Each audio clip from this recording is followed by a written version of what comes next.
Hello friends, Bharat के पड़ोसी देश म्यांमार के रोहिंग्या समुदाय का मुद्दा चर्चा में है। इस मुद्दे पर द हिंदू में 25 नवंबर 2016 को एडिटोरियल का हेडिंग आया था, no country for the Rohingyas, अर्थात रोहिंग्याओं के लिए कोई देश नहीं। 26 नवंबर 2016 को इसी मुद्दे पर इंडियन एक्सप्रेस का एडिटोरियल का हेडिंग आया था, नो वेयर पीपल, अर्थात ऐसे लोग जो कहीं के नहीं। 28 नवंबर 2016 को द पायनियर में एडिटोरियल का हेडिंग आया था, रोहिंग्याज नो लैंड्समैन, अर्थात रोहिंग्या जिनकी कोई भूमि नहीं। तो दोस्तों, रोहिंग्याओं के मुद्दे पर आइए द हिंदू, इंडियन एक्सप्रेस और द पायनियर के एडिटोरियल्स को समग्र रूप में हम अध्ययन करते हैं ताकि अपने ज्ञान को परिपूर्णता प्रदान कर सकें। आइए दोस्तों, डिस्कस करते हैं इस विषय में। इंडियन एक्सप्रेस लिखता है कि रोहिंग्या एक ऐसा समुदाय बन चुका है जिसको कोई देश शरण नहीं देना चाहता। म्यांमार, जिसको ये रोहिंग्या मुसलमान अपना घर मानते आए हैं, वही म्यांमार इन रोहिंग्याओं को बंगाली कहकर पुकारता है। वही म्यांमार इन रोहिंग्याओं को नागरिकता का अधिकार देने से इनकार करता है। उसी म्यांमार में ये रोहिंग्या प्रजातीय नस्ली हिंसा का शिकार बन रहे हैं। उसी म्यांमार में ये रोहिंग्या मलिन एवं गंदे कैंपों में रहने को मजबूर हैं और ऐसी खबरें आ रही हैं कि ये रोहिंग्या मजबूरन मानव तस्करी करने वालों को धन चुकाकर, पैसा देकर पड़ोसी देश बांग्लादेश तक जीवित पहुंचने की व्यवस्था कर रहे हैं, परंतु बांग्लादेश भी उनको शरणार्थी के रूप में स्वीकार नहीं कर रहा है। इंडियन एक्सप्रेस लिखता है कि बीमार, भूखे प्यासे, रिकेट्स बीमारी अर्थात सूखा नाम के रोग से ग्रस्त रोहिंग्या समुदाय के समूह नावों में भर भर कर दिशाहीन रूप से बहते हुए निरावलंब अर्थात बिना सहारे के कई कई सप्ताह तक हिंद महासागर में भटकते हुए तनाव के कम होने का इंतजार कर रहे हैं। दशकों से रोहिंग्या समुदाय का भाग्य ऐसा ही रहा है। द हिंदू लिखता है कि 1970 के दशक से ही म्यांमार की सेना ने कथित रूप से योजनाबद्ध तरीके से रोहिंग्याओं को म्यांमार से निर्वासित करके बांग्लादेश में धकेलना आरंभ कर दिया था। जो बचे कुचे रोहिंग्या म्यांमार में निवास कर भी रहे हैं, उनको म्यांमार की नागरिकता देने से तत्कालीन जुंटा की सरकार ने मना कर दिया था। बीबीसी हिंदी इस विषय में सूचना देता है कि म्यांमार के 10 लाख रोहिंग्या मुसलमान, इनके बारे में कहा जाता है कि ये मुख्य रूप से अवैध बांग्लादेशी प्रवासी हैं जो पीढ़ियों से म्यांमार में रहते आ रहे हैं। इंडियन एक्सप्रेस लिखता है कि इन रोहिंग्या मुसलमानों के खिलाफ कार्रवाई या अभियान हाल ही में उस समय आरंभ किया गया जब इस महीने के आरंभिक दिनों में इस्लामी आतंकवादियों ने म्यांमार के सुरक्षा बलों पर हमला करके लगभग 1 दर्जन सुरक्षा बल के जवानों को शहीद कर दिया। जवाबी कार्रवाई में बीबीसी हिंदी जानकारी देता है कि जवाबी कार्रवाई में म्यांमार के एक सीमावर्ती राज्य रखाइन प्रांत के रखाइन प्रांत के मांगडोव जिले की सीमा को पूर्णतया कथित रूप से बंद करके व्यापक सैन्य अभियान आरंभ किया गया है। बीबीसी हिंदी बताता है कि रखाइन प्रांत में 2012 से ही कुछ मात्रा में सांप्रदायिक हिंसा जारी है। उधर बांग्लादेश भी रोहिंग्या मुसलमानों को शरणार्थी के रूप में स्वीकार नहीं कर रहा है। द हिंदू के अनुसार म्यांमार की मिलिट्री ने कथित रूप से योजनाबद्ध तरीके से रोहिंग्याओं को 1970 से ही म्यांमार से निर्वासित करके बांग्लादेश में धकेलना आरंभ कर दिया था। शरण चाहने वाले रोहिंग्या 1970 के दशक से ही म्यांमार से बांग्लादेश आ रहे हैं और बांग्लादेश के विदेश मंत्रालय ने म्यांमार के राजदूत के सम्मुख चिंता एवं विरोध दर्ज कराया है। बांग्लादेश अथॉरिटी की ओर से सीमा पार करने वाले रोहिंग्या मुसलमानों को पुनः म्यांमार वापस भेजा जा रहा है। द पायनियर लिखता है कि यदि बांग्लादेश रोहिंग्याओं को शरण देना स्वीकार कर लेता है तो इस बात का डर है कि म्यांमार की सेना एक एक रोहिंग्या को बांग्लादेश भागने पर जबरन मजबूर कर सकती है। एमनेस्टी इंटरनेशनल ने इसकी कड़ी निंदा करते हुए कहा है कि ऐसा करना अंतर्राष्ट्रीय नियमों का उल्लंघन है। द पायनियर लिखता है कि हाल ही में UN high commissioner for refugees UNHCR Hindi में कहें तो शरणार्थियों के लिए संयुक्त राष्ट्र के उच्चायुक्त अधिकारी श्री जॉन मैककिसिक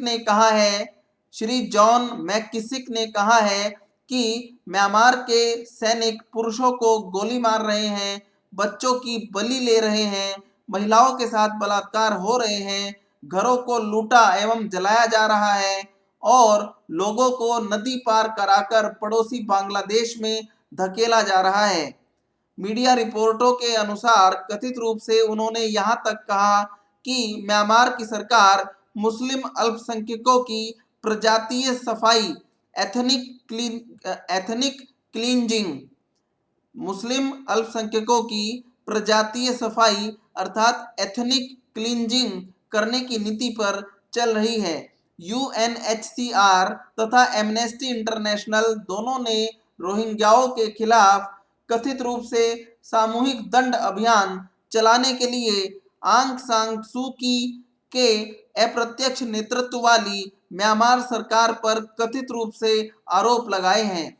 म्यांमार सरकार ने इस अभियान को सही ठहराते हुए कहा है कि इस अभियान का लक्ष्य उन स्थानीय अपराधियों को खोजना है जिन्होंने 9 सैनिकों की हत्या कर डाली थी।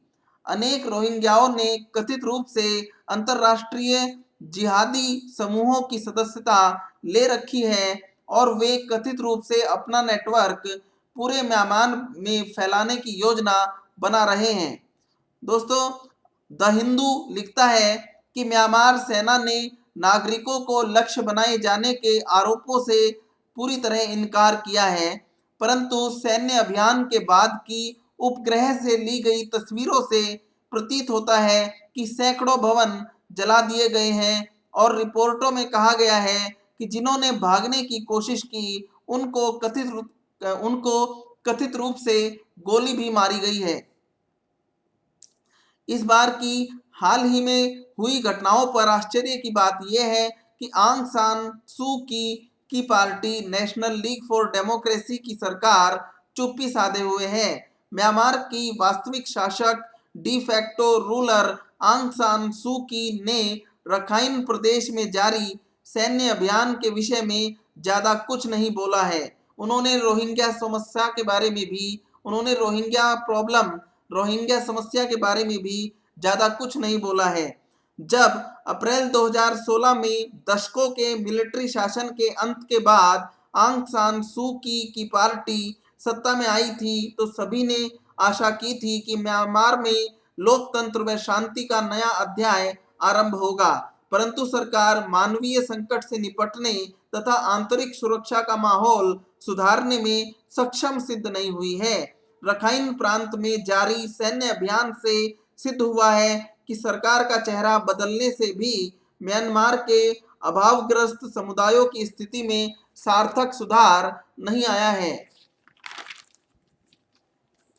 सच्चाई ये है कि मिलिट्री अभी भी सशक्त संस्था बनी हुई है। मिलिट्री के पास ही आंतरिक सुरक्षा मंत्रालय या गृह मंत्रालय, डिफेंस अर्थात रक्षा मंत्रालय तथा सीमा सुरक्षा मंत्रालय या बॉर्डर अफेयर्स मिनिस्ट्री, तीनों महत्वपूर्ण मंत्रालय अभी भी मिलिट्री के पास ही हैं। साथ ही साथ अप्रत्यक्ष रूप से मिलिट्री आर्थिक मुद्दों को भी संभाले हुए है। संभावना यह है कि मिलिट्री के जनरल इस आंतरिक संघर्ष को अपने ही स्तर से तीव्रता प्रदान कर रहे हो सकते हैं, इस बात की भी संभावना है। यदि ऐसा भी है तब भी लोकतांत्रिक रूप से चुनी गई सरकार अत्याचारों को झुठला नहीं सकती। आंग सान सू की को इसलिए जिम्मेदार ठहराया जा सकता है क्योंकि अब जुंटा का शासन नहीं है, उनकी लोकतांत्रिक सरकार का शासन है। इंडियन एक्सप्रेस लिखता है कि म्यांमार 135 समुदायों वाला एक बहुसांस्कृतिक देश है, परंतु विडंबना ये है कि म्यांमार अपनी राष्ट्रीय जातियों की सूची में इन रोहिंग्याओं को स्थान नहीं देता। म्यांमार के संविधान में प्रावधान है कि जिन समुदायों या परिवारों या व्यक्तियों के पूर्वज वर्ष 1823 1823 से पहले से म्यांमार में निवास करते आ रहे हैं, वे म्यांमार की नागरिकता प्राप्त करने की योग्यता रख सकते हैं, परंतु म्यांमार में रहने वाले 1.1 मिलियन रोहिंग्या इस शर्त को पूरा नहीं करते। पिछले 5 वर्षों के दौरान लोकतंत्र की ओर बढ़ते हुए म्यांमार के कदमों के बावजूद म्यांमार की सत्तारूढ़ सरकार मामले पर पूरा ध्यान नहीं दे पाई है। नोबेल शांति पुरस्कार से सम्मानित आंग सान सू की ने भी निराशाजनक रूप से राजनीतिक रूप से लाभदायक मार्ग ही चुना है, ऐसा प्रतीत हो रहा है। म्यांमार में रोहिंग्या विरोधी भावनाएं उफान पर हैं। ध्यान देना होगा, म्यांमार एक बौद्ध बहुल देश है। वहां पर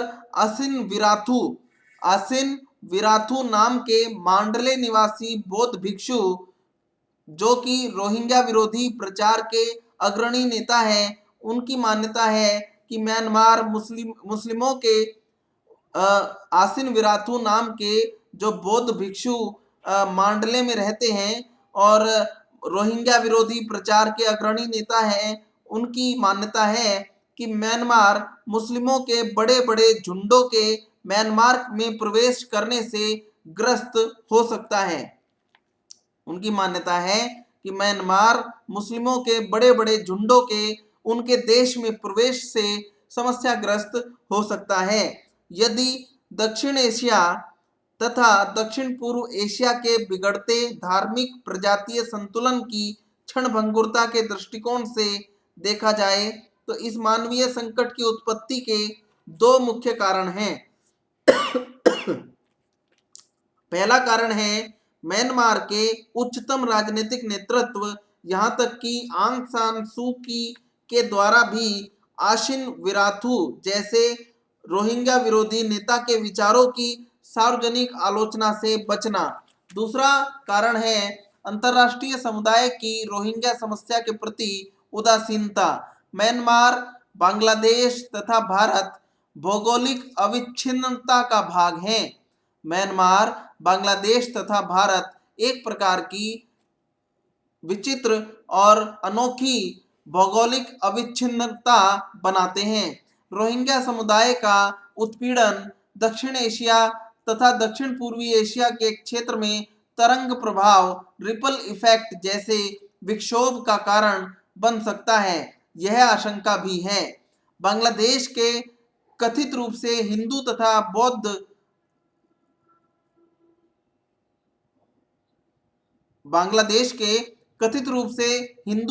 बौद्ध अल्पसंख्यक पिछले 4 वर्षों के दौरान मुस्लिमों के शिकार बने हैं। इसी प्रकार से भारत के उत्तर पूर्व के क्षेत्र, जिसकी सीमाएं बांग्लादेश व म्यांमार दोनों को स्पर्श करती हैं, वहां भी प्रजातीय संकट के खतरे संभव हैं। भारत के भी कुछ नेता जो भीड़ को भड़काकर स्वार्थ साधने में विश्वास करते हैं, कहीं म्यांमार के नेता आसिन विराथू जैसी हीन भाषा का उपयोग न कर बैठे, यह भी जोखिम अवश्य विद्यमान है। समय आ गया है जब पूरे दक्षिणी एशिया क्षेत्र में राजनीतिक नेतृत्व को समझना होगा कि अल्पसंख्यकों के अधिकारों की रक्षा से ही राजनीतिक स्थिरता का मार्ग प्रशस्त होता है। दोस्तों, डिस्कशन कंप्लीट हो गया है। आइए हम अब लोग वोकैबुलरी डिस्कस कर लेते हैं, जिसमें आज मेरे पास 23 वोकैबुलरी के वर्ड्स हैं। सबसे पहला वर्ड आता है परसिक्यूट, PERSECUTE। परसिक्यूट का अर्थ है उत्पीड़न। दोस्तों, अगला वर्ड आता है एस्केलेटिंग, स्पेलिंग बताता हूं, एस्केलेटिंग ESCALATING। एस्केलेटिंग का अर्थ है तीव्र करना, तेजी देना। अगला है अबेट, ABATE। एबेट का अर्थ है मंद पड़ना। दोस्तों, अगला वर्ड आता है एड्रिफ्ट, ADRIFT, एड्रिफ्ट इसका अर्थ है दिशाहीन तरीके से बहते हुए। पांचवा वर्ड आता है रिकेटी, RICKETY, रिकेट्स नाम के रोग से ग्रस्त या सूखा नाम के रोग से ग्रस्त, रिकेटी। दोस्तों अगला वर्ड आता है स्क्वैलिड, SQUALID, स्क्वैलिड का अर्थ है मलिन, गंदा। अगला वर्ड आता है दोस्तों एक्सपेडिएंसी, एक्सपेडिएंसी, EXPEDIENCY, एक्सपीडियंसी इसका अर्थ है उपयोगिता, सुविधा या लाभ। दोस्तों अगला वर्ड आता है